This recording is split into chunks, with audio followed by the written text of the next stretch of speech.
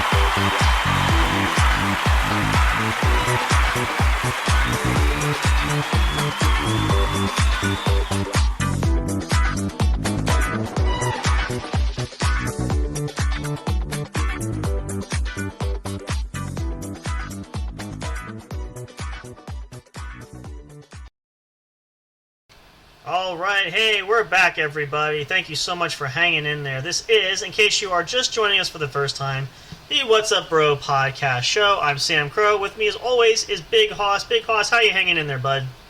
Yeah, I'm doing pretty good. You're feeling good? No pain right now, right? And I'm just happy to be doing the Friday night shit show. Yeah, it's Friday night. We got fucking shoot the shit weekend. And you know what's even better about that? Do you know what's best about that? Can you guess?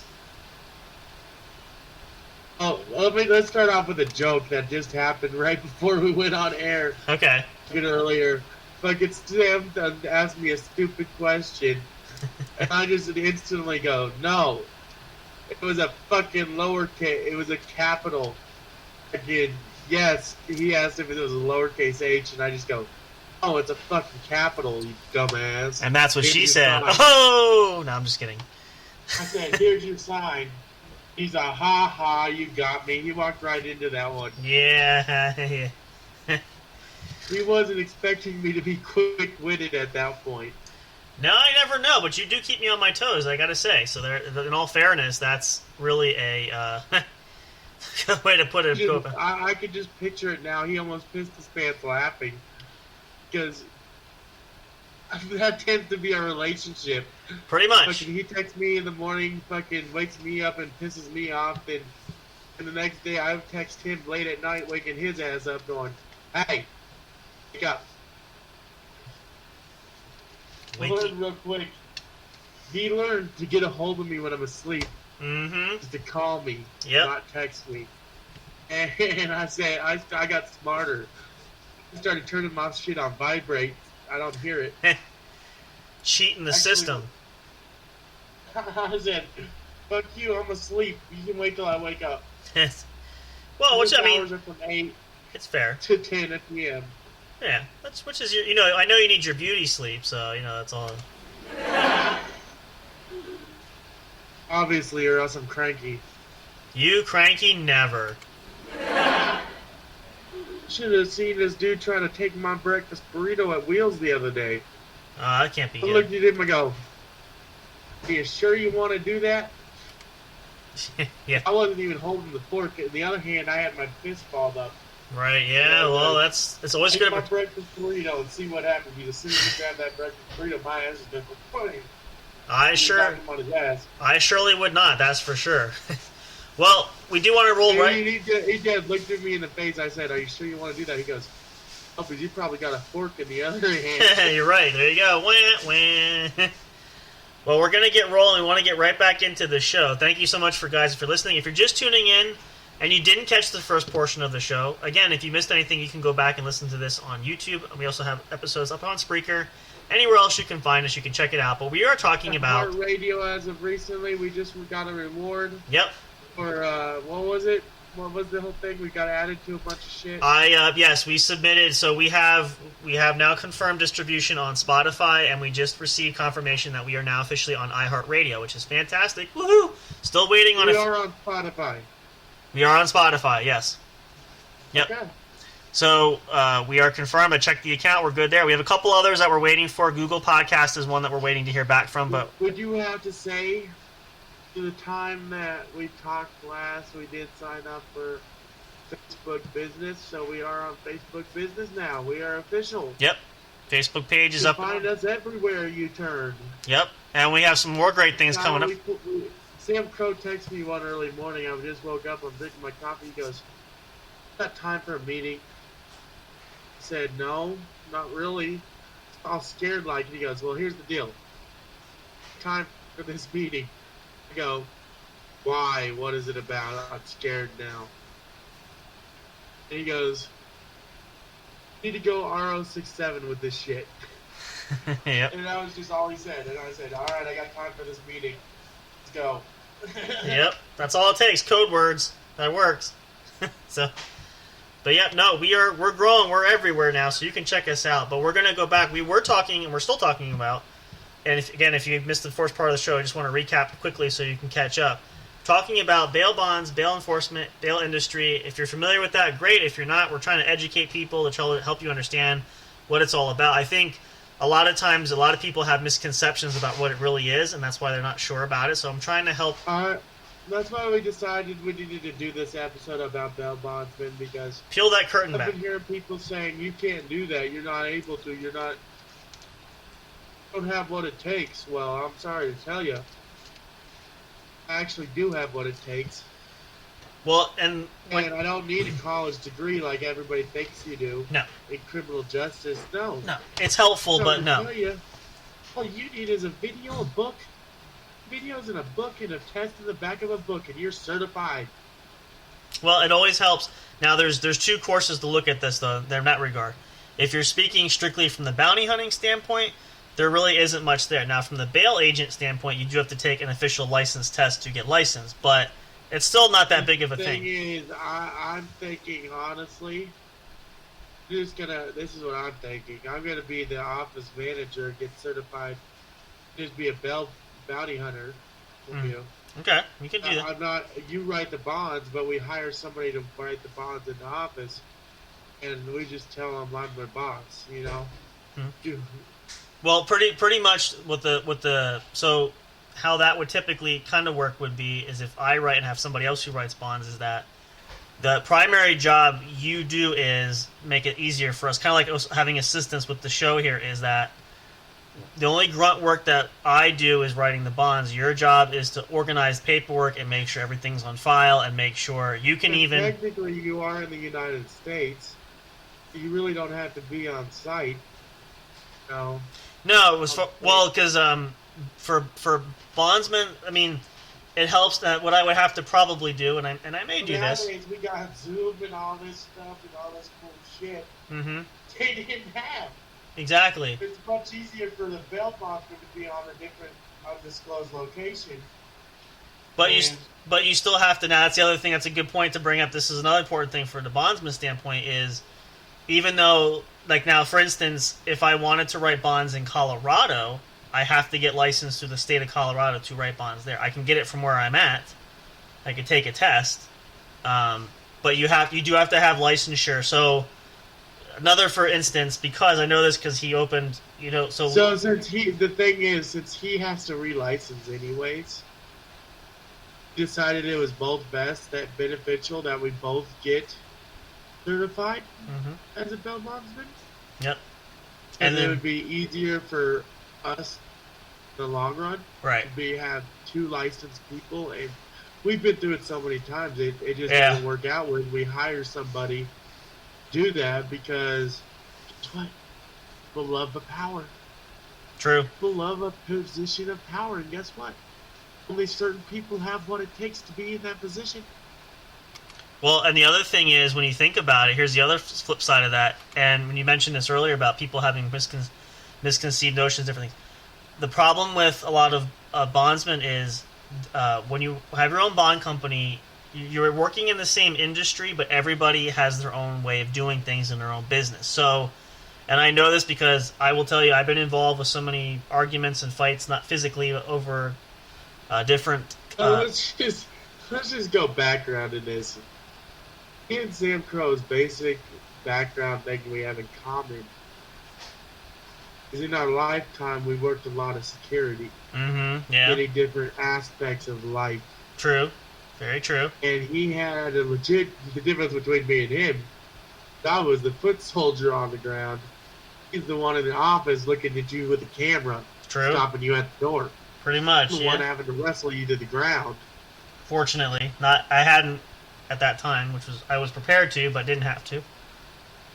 No, we've sat here many nights just talking shit, like stories about this. Yeah. By the time we looked over, it's like 2 o'clock in the goddamn morning. Many times. And we're both looking at each other going, yeah, we need to go to bed. We got to be up in the morning. We got a battle to do on bloody roads in California. Yep. So that does happen. To the bail bond thing. Sure.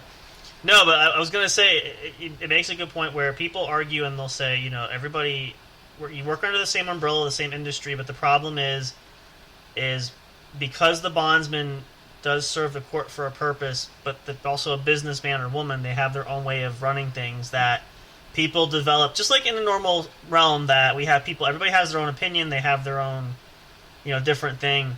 Uh, the issues you find are some people are set in specific ways and they believe that their way is the right way and the only way, and that's Hey, where let me tell you, my way is simple. Respect me, I'm gonna respect you. exactly pretty simple. It may get heated at first, but the minute you calm down, you're gonna be, I'm gonna be nice to you. Exactly. Like some of the people that need to treat you like crap. Yeah, and it will happen, sadly. It's the sad part is I'm gonna be that one that's giving you your cigarette, a couple cigarettes, buying you a meal if you're hungry before we get to jail. Guess what? I know what that shit sucks to get to wherever you're going and you haven't had your chance to get a cigarette in. Mm-hmm. Yeah. I'll tell you from a mental health standpoint, it's important. Yes. Boost your morale. At least you're going in on a full belly. Mm-hmm. That's true. And not stressed, and we're sitting there talking like friends. Exactly. Well, and that's a good point. I understand there's a certain line you don't cross with that. Well, So here's the thing, and that's a good point too. The reality is there is a level of professionalism that you have to keep. However, and I can say this because again, I use the same analogy. We're talking work and security. I had people in the office that I broke protocol a few times just because you get to connect with people. So now people who are going to be complete and utter assholes about certain things, I have no sympathy for. I have no love for. Like I'm not gonna, no time for that stuff. Most of the Sam Cook and I added something. Yeah, go ahead. Most of the criminals are not big criminals because they want to be. Yeah, true. They just got stuck in the system and need that one person to believe in them. Yep. I'll give you a little background about me. I was a bad kid. I tend to get in trouble a lot. Mm-hmm. I was a fighter. I was bad. Yeah, we all were. Not nice, but the thing was, most people thought I couldn't back it up. Mm-hmm. That was my advantage. I wanted you to think that. Right. Most of the circumstances is I was bullied a lot. Yeah. Beat up a lot. I learned real quickly how to fight for myself. Mm-hmm. There's times I was in school and I had to fight and defend myself from that bigger dude. Right. Yeah. The funny thing is, I'll tell you right now, go into the system, Mm-hmm. you're going to pick that big dude to go after. The minute you get him, you ain't going to have no problem. Well, yeah, that's true. And I never went to the big boy jail. What helped me was the program kids are going now in Colorado. Mm-hmm. The same program I went through. Right. Let me tell you, it actually works. It does. And again, that's a great point because if it didn't work, would I be here with no criminal background? Probably not. No, who knows, right? That's always a dark pathway to go down. But that's the other thing too is when you have, and I was going to use, there's a lot of stories I could tell, but just one simple one, just to give an example, because I never forget there was this one particular time, and I was working at a time, and I ended up catching this kid who was taking some things in the store, and obviously nabbed him as he left, brought him back, and long story short, turns out he was there. I think he was only, I want to say 16 maybe. Shopping at the store with mom, going school shopping because the school year was coming up. Mom had decided, or I should say, mom had decided she had an appointment to get her nails done at the salon outside in the mall. So he was left to his own devices, and he decided it would be fun to take stuff, and obviously got caught doing it. So, when we were interviewing and bringing him back, and I remember talking and just, like, it didn't seem like a bad kid. It was just, why are That you? circumstance, wrong place, wrong time. Well, and for him, it was just just a rush to do something. I don't know, but I remember he said, and we talked. I don't know how we got on the subject, and this is where I kind of broke my protocol a little bit. Was I said, you're 16. I said, what college? He said, what do you want to do? Oh, I want to go to college. I want to get into the military police. I want to go into this. It's a great field. I said, well, here's some advice though. If you have a retail theft on your record, that's not going to help you get. Like, you're going to look frowned upon going into not into the military, but also as an MP, like the military police. That's going to have a bad stand for that. And I also told him, this is the kind of stuff you don't want to do. This stuff. You're 16, you have a little time yet, but when you turn 21, you're legally an adult. The government in the United States, there's laws for a reason, that state laws, specifically, that this is no joke anymore. So, make sure that you ever hear from him since then? No, I don't have the information there. We don't ever really contact people. Did he ever get a hold of you since then? And did he tell you if no, difference in his life? No, because I actually make his goal. We don't share our personal information. I had some of his just from what I had, and that was a long time ago. But protocol, you didn't really break protocol. Well, I broke protocol as I said this to him. This was my parting advice. I said, listen, because I could tell he was scared too. I said, listen, you're 16 years old. This is going to be. You're gonna have to pay this money back. There's restitution involved because obviously you broke the law here for that. But this is something you can come back from. But the only thing I said to him, which was very important, I said, make sure you learn from this, because again, you get to a certain point where it's not cute anymore and it's not looked upon nicely. It's game over for you. So everybody makes mistakes. Make this your one opportunity where you learn something and don't do it again. Because I said to him too, have your picture, I have your mugshot here in the store. I said, everybody gets a free pass. We're not going to call the cops. You have to pay a penalty, all that stuff. But I said, if you come back in here and do it again, then we will call the cops. That your one chance is this is it. So right here, right now, make this your preface to learn something that, take this opportunity to really understand the consequences here, because it can affect you in the future. And I would tell you, nowadays, I think the best part about nowadays, and even back then, right, as you walked in that store, your face is on that picture. Your face is already screenshotted. Yeah. Cameras, when you walk into a mall, are everywhere. They're at the door, behind the door. They're everywhere. Exactly. Well, and a lot of times... And a lot of the times is, as soon as you walk in those doors, the security camera captures a picture of your face now. Yep. Well, here's what else is funny too, because this is the common thing that we tell anybody, and I've had to go to court a few times as a witness, because some cases were, per state laws, if the dollar amount was a high amount, you had to go to court and face the judge for that. So I had to go a couple times, and I got paid for that because I had to leave the store. I had to drive myself. Fortunately, the magistrate, which is the local judge, was not far from where I worked. So, and I got paid time for it. But I remember I always went. I had a folder in hand, the pictures, the video we had. I had a disc printed off. I had the footage, the time that this person came in, to the time of the crime, to the time of all that stuff, start to finish. And so anytime we would go there, and whoever the defendant was always asked, and I'll simplify in simpler terms because the judge had fancier words for it, but knowing the charges that our department store was bringing to the defendant, did they want to challenge any of the potential evidence that we claimed that we had that could put this person and improve the crime, the charges that were pending there?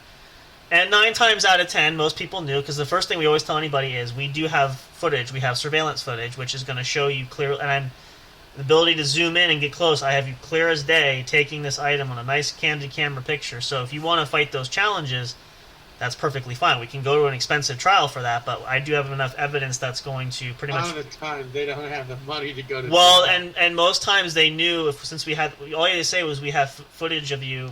That's fine. I'll waive my right. I'll just take the penalty. As long as you have the footage, there's no... Oh, yeah. We did. No coming back from that. They're going to lie their ass off. No, when you pop in that video, they're speechless. No, we had, and the system was older, but it did the job. I mean, we got it, it kind of got the point across to where, you could put the person at the place of the crime when it was happening. Some instances were easier than others. I had one of the last cases I had, which was an interesting one, where I'll just share it briefly because I don't want. Or time was getting short anyway. But I was alone. I was working the night shift by myself, so I had no coverage. It was just me. I want you to tell this story. Remember the old dude? That story. Old dude that was in the wheelchair or something? The hung around, or the woman that we stopped that was stealing stuff and that was in a wheelchair. Woman that was in the wheelchair. Oh, okay. Well, I could switch. Actually, I'll switch gears. 'Cause that's actually a more interesting story. Anyway, this one. So I'm not gonna spoil it for you, but all I had to say was the old woman in the wheelchair. We instantly both start smiling because we both know the story and we laughed our ass off at it. So because he's telling the story, I'm over here trying to catch my breath, and there's certain stories that we know about each other because we've known each other for quite a while. Mm-hmm. Known each other since I moved in beginning of COVID, and yeah, we sat here many nights just fucking getting fucked up. Yep. Most of us. Sam Crow sitting there not drinking a damn thing. Yep, I'm the DD. I'm the designated driver. Yep. Chat and Discord. Yep. But no, the story. That story, because that's a hilarious one. So okay, yeah, that was a good. I believe it had to be a Sunday. I believe it was and the reason I remember that is everybody had to work. I usually had off on Sunday, but this particular time, everybody had a couple, at least a year, we had to work. So this was my Sunday to work, and the gentleman I was working. Wasn't it around the holidays too? I believe. I feel like it was right around before Easter, was somewhere in that time frame. I want to say. Around what? I think it was around Easter time in April.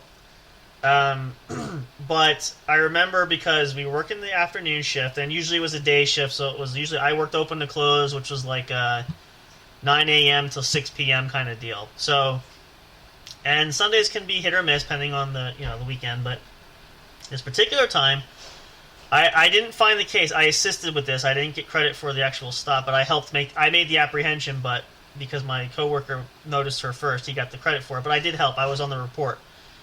So I don't remember what drew his interest, but he started watching a woman. She was in a wheelchair shopping at the store with her daughter.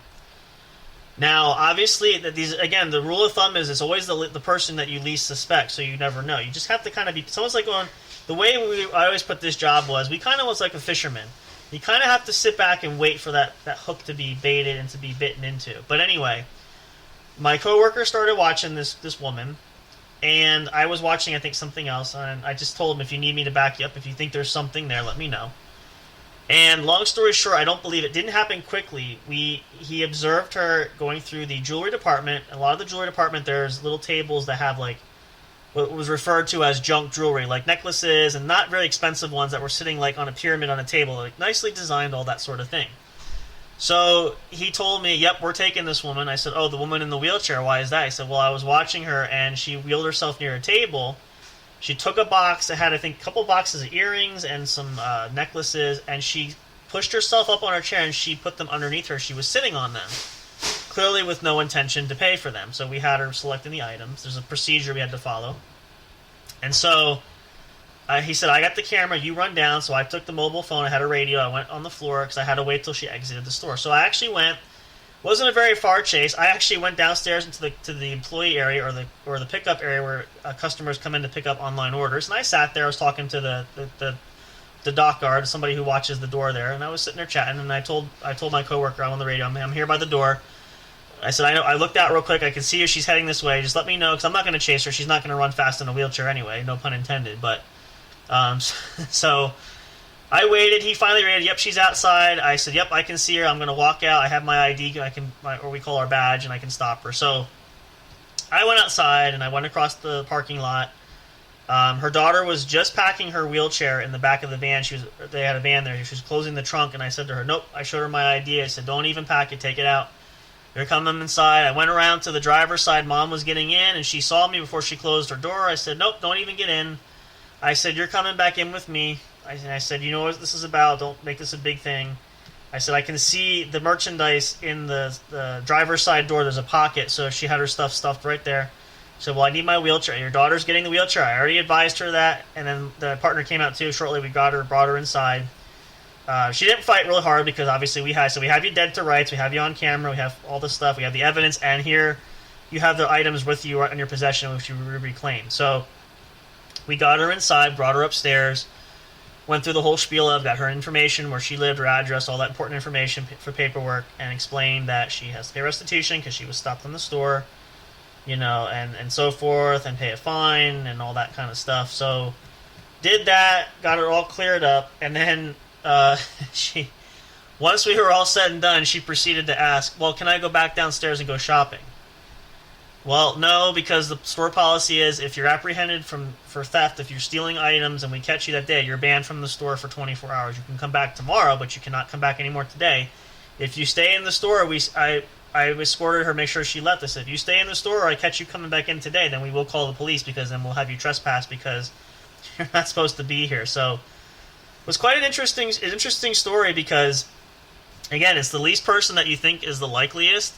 That probably, though, is not as fun. I think Hoss likes the other story. I think I told you about the woman that was in the store for 3 hours, where we literally had to wait because nothing happened.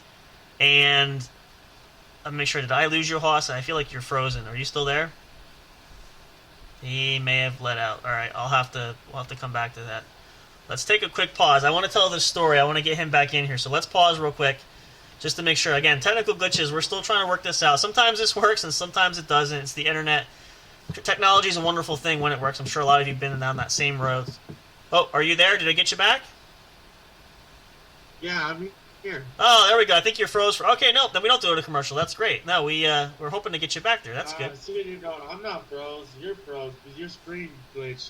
Oh, okay. It's on your screen. Well, as long as you got back. So I just finished that story. If you didn't hear that, I was going to tell the other story, which you liked. I think you liked that one too. The mom and daughter who was older dude that thought he was big and bad and was going to shoot you on the way out.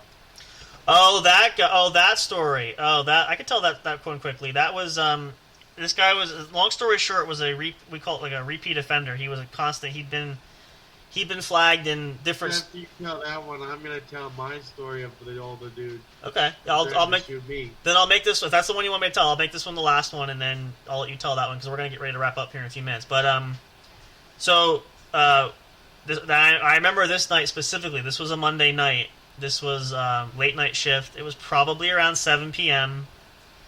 And we got an alert. We had contact with other stores in the area about certain individuals. They send us photos, stuff like that. So this guy had been flagged. He'd been caught in other stores.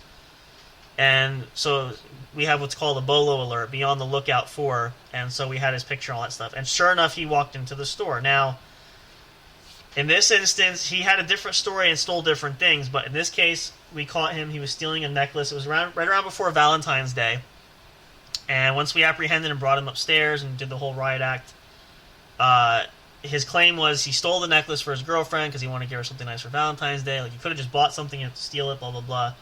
He would brag about, he was getting on his phone. He's like, yeah, I make a habit of trying to steal stuff here and there and all this sort of thing. So anyway, we know who you are. We have you in the system. This is your first rodeo. You've been caught before. You've been, apprehended in other stores, and you've had run-ins. That story. I'm gonna go on a bathroom break real quick. Sure, go ahead. So he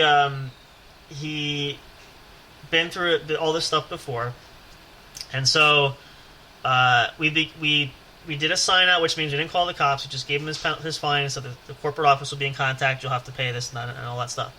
So part of the other thing I mentioned with other people too is part of the requirement that we had where I worked was one of the detectives there. In this case, it was me. Actually, the other time I think it was me too, but in this case, it was definitely me.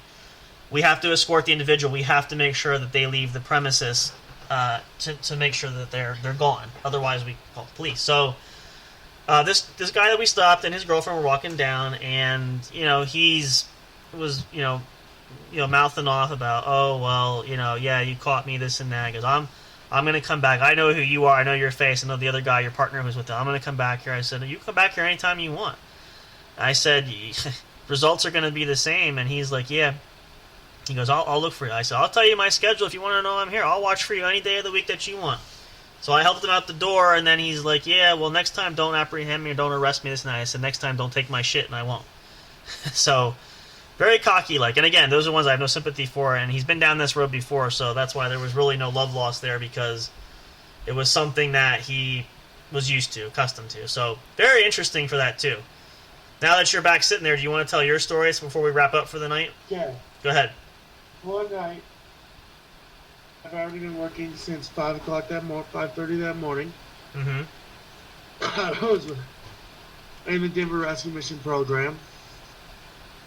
I was working at the Lawrence Street shop as services. It's nearing 6 o'clock. We're doing the overflow shelters at this point. Seeing people loading them, getting their stamps done, documenting them, scanning them out, and all this shit. Right. And they're lining up to go into the courtyard to dinner, all this shit. And you see this one walk in, this black dude, big black skinny dude. I'm like, why do I get this feeling this one's gonna be trouble? Right. Yep. Like, I'm like, known people well enough after this one. I've been working this one quite a while. I know the trouble ones when I see them. Yeah. And they're like, this dude walks in behind them. They're already arguing. Never a good sign. He said, "Hey, sir, pay attention to me. What's your name? Give me your ID. Give me your information. Not your ID. Your Denver Rescue Mission ID, which is a laminated thing." For there. Okay. Gotcha. Which I still have mine, by the way. Yeah. Never get. I kept it as a souvenir. Souvenirs. Mementos. Yep. There you go. Because I knew I would never be that back then. To be there again. Right. Made a promise that I would never be there again. Mm-hmm. Well, anyways, dude, he's coming out. He's talking to me. He goes, "Hey, look, is your last name Dukes?" Uh-oh. I'm like, okay, that's a little suspicious. A little creepy, yeah. At that point, he piqued my interest. Sure. Well, It became a priority for me to watch. Oh, yeah. You know, if he knew my last name, what else did he know about me? Right.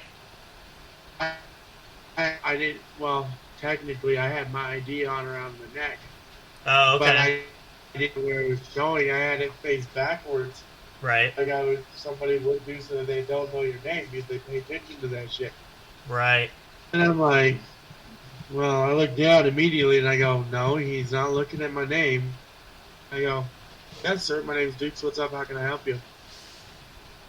And I'm like, he's all, I knew your father. I go, that's interesting. He goes, how's he doing? I go, that's interesting because my father's been dead for a long time. Mm-hmm. And he goes, oh? Oh, I'm sorry to hear that. Right. He was a good dude. At which point, I've already had motherfuckers approach me claiming to know my father and claiming to have met me when I was 3 years old without my mother's knowledge. Wow. Huh. Yeah, I'm a little confused at this point. I'd be too. One Yeah. of them said he knew my father. He's a long time. I've been in the family a long time. Right. That dude was wearing a red shirt, orange hair, long hair, and a trench coat. Mm-hmm. I said, oh, thank you very much. You must have been in the family a long time too. Right, yeah. I gotta go. I'm on my way out anyways. Sure. And then literally 3 days later, my ass is gone. Like the wind. I said, fuck this shit. Shit's about to hit the fan. I need out.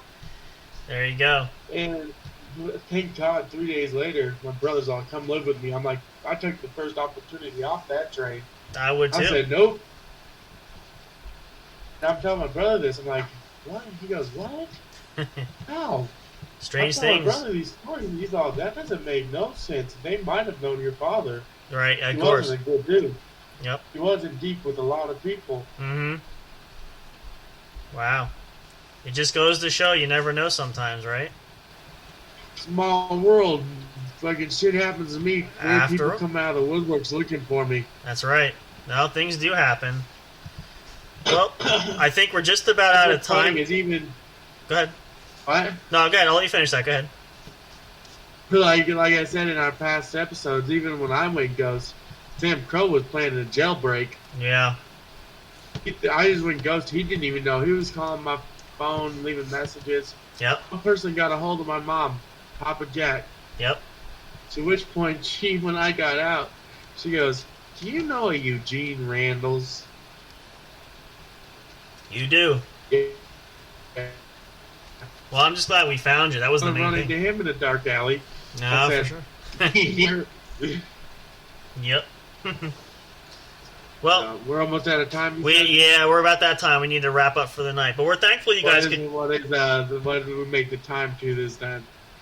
What's that? Yeah. Yep. What time did we make it to? We're about an hour and 20 minutes, which is not bad. So You never go the full length, man. What the hell? We'll get one of these nights. We'll work on that. We also don't want to make these too long and drawn out for people to listen to. Also, if we do, I've made it to 2 hours before. well, I will say this. Here's what I'm thinking, and again, because this is just kind of a slide plug here too, is that since we now have the gaming podcast section for that one, if we get a night, we can do that. Maybe. Well, the thing about it is, I wanted you have your own gaming one. I wanted my own gaming section, Dungeons and Dragons. Well, that's fine. Well, I was thinking too is perhaps you could run if you run it on another night, we can have a couple of things stagger so we have something going on. Well, the thing is, we're going to be doing it on Discord anyways. Sure, well, there you go. So you're probably going to be in the game too. Yeah. But like things like that, we could try to run the full 3. We might be able to get some time, and that's not bad. That's the whole plan. I have a crew here. Okay. You and your girl can sit down and play Dungeons, create a character and all that. Yeah. And we could literally do Dungeons and Dragons online. That'd be cool. Well, and I already have a few people the lined. first tournament's going to be in November sometime. Okay. Well, there you go, and you heard it here first. We're expanding constantly to get all kinds of new content, different things going, so stay tuned for that. But hopefully you guys enjoyed the show tonight. If you did, we'll talk more about bail bond stuff in the future, just to give you some insight. There's more things we can go. I'm thinking we'll do part 2 bail bonds tomorrow. We could do that. Yeah, we don't have, as of right now, we don't have any guest lines up, so we could continue this conversation tomorrow. That would be fine. The thing is, I like to do story time after the serious topic. Yeah, we could do that. Just to end it with a joke, people laughing. Well, we could do. I'll tell you what. Yeah, because this is more. The later the show goes, the more the interesting topics you could talk about. That's true. Well, that would be fine. And again, like I said, we don't, as of now, don't have any guests lined up. So we'll plan to continue the bail bonds and bail industry talk part 2 tomorrow. I have people lined up. It's just they're not really. I'm waiting until I get the new laptop to actually run mine. Right. Well, that's all right. Well, like I said, we'll plan for that. So if you guys like this part, we'll do some more talking that tomorrow night, because tomorrow night is Saturday. We do have another show lined up. There'll be some other things going on. We hope you enjoyed the show tonight. We're so thankful. If you listened with us live, thank you for hanging and staying with us tonight. It was a lot of fun. We enjoy it always to have everybody here. We look forward to the next show, as always, doing that. Plenty of updates to come. A lot of great things you can check out. Again, you can check us out on our YouTube channel. There's always these episodes go uploaded once we go off the air. So if you miss us live, or if you want to hear the show on YouTube, if you want to hear J&J Production Studios is the official channel name. You Yep. can catch us on Spotify, iHeart, Facebook Business, Facebook itself. And we still have the website coming. We're looking to expand. Google Podcasts will be another one. And we have the email for you. Yes. Oh, yes. What's up, bros? Show at yahoo.com. For business inquiries, fan mail, anything you want to send, check us out there. That'd be great. And we do have people that are managing that email account for us. Well, we have a staff for a reason. That's exactly why. Yep. But yeah, check it out. There's all kinds. We only have to be the pretty smile faces to it now. Pretty much, yeah. We're trying to. When it's time, and they join us every now and then. And now we do have some other surprises coming up. Not going to share what those are yet. I know Haas might know some of those, but I don't want to say anything until we have more details. But a lot of great things are coming up down the road, so you have to stay tuned if you want to know what that is. Let us know or be in contact with us. We'll definitely share that. We'll share that on some episodes coming up. But we're so thankful you guys tuned in for us. That's all the time we have for tonight. We'll be back tomorrow night, 10 o'clock Eastern Standard Time. Yeah, once we'll get that rolling. Once Haas gets his equipment figured out, we'll have some more shows running, but we're just going with what we have.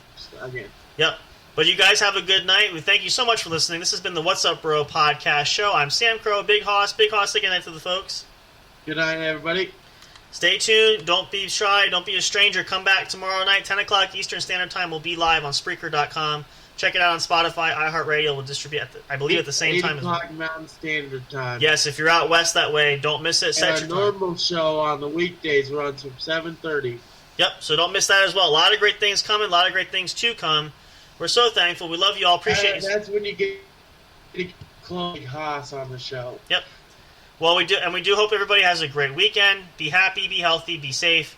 We'll see you guys tomorrow. If you're here, And end it again like this. Like we always do. If you're gonna drink and drive, don't do it. don't do it. Be Just responsible. drive. Yep. Make sure you have. Dedicated driver. Always be And safe. do not. And be safe. Yes. Don't drink and drive. Of course. I'm Yep. tired No. of hearing stories from Sadly. people I know that used to have. They got in a DUI because Yep. of this shit. Yeah. So don't do that. We don't want to hear anybody on the news for that. There's enough bad news going around. Let's not add to that. So please be responsible. Yeah. But have a great weekend, guys. Be happy, be healthy, be safe. We love you all so much. As always, we'll see you at the next show. Thank you for tuning in. Love you all. Have a great night. We'll see you soon. Thank